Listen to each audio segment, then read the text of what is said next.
You're absolutely right, it is systemic.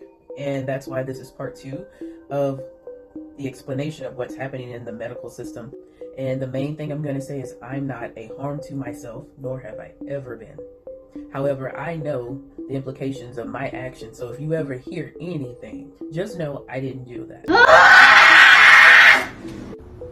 This video shows a patient at the end of the second stage of labor basically crowning an OB triage, seemingly with her extreme pain and precipitous delivery being ignored. And if you keep listening to the video, you can hear her companion later ask, do you treat all patients this way or just the black one? There have been systemic studies showing unequal treatment for black patients, especially in urgent and emergency department settings. I reference the study here. This was done over 20 years ago in 2003, and it looked at black patients presenting to emergency departments with migraines, with low back pain, and guess what? The white patients received more opioid prescriptions than the black patients. No, I'm not advocating that opioids should be given out more, but it just goes to show that when black patients report subjective pain, they are less likely to receive the same treatment. Let me share my opinion on what would help mitigate this problem in the future. Clearly, we need to be training more black doctors.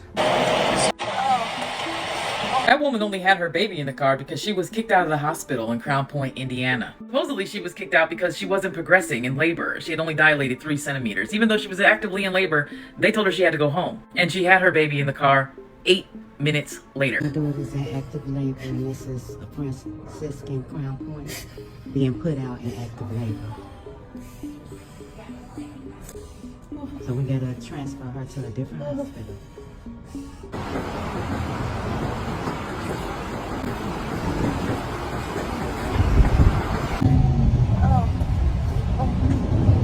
I find it odd that this is happening back to back. I mean, first we just had what happened in Texas with the black mom who was in labor and being basically ignored through her pain. And now this. Have you heard of the Begum syndrome? If you haven't, you need to know about this. So my sister is a doctor. She works for the NHS. She came back from work one day and she was telling me about this white colleague of hers, also a doctor, was talking about South Asian female patients of his. He sees these women complaining about pain, but he doesn't take them seriously.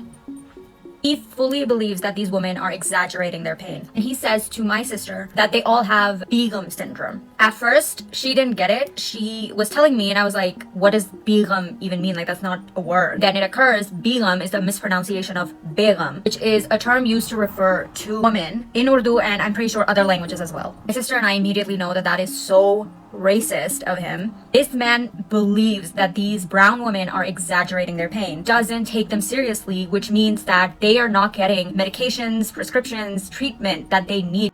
Doctors can't own hospitals?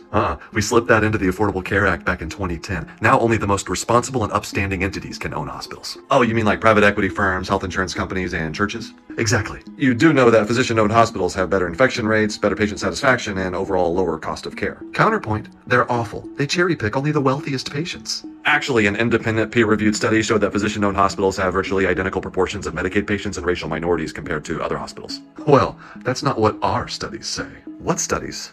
You see Teddy over there? His job is to write papers about why doctors are terrible. So you're quoting studies that are published by hospital corporations? Are they peer-reviewed? I send them to the CEO group chat. They love it. Yeah, by the way, where are all the other CEOs? You're the only person at this party.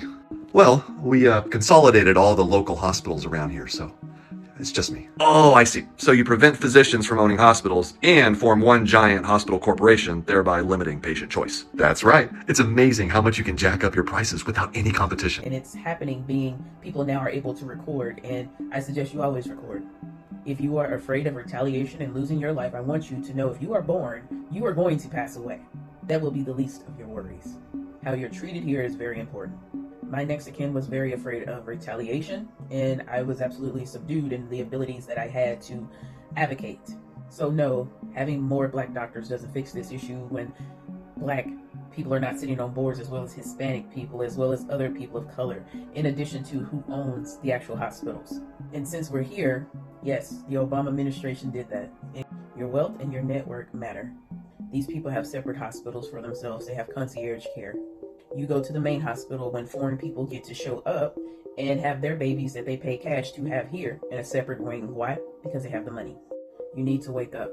The reason why a lot of people circle back to this life is because you decided to disassociate. So you keep disassociating in patterns, and honestly, it's no point. Deal with the perils of life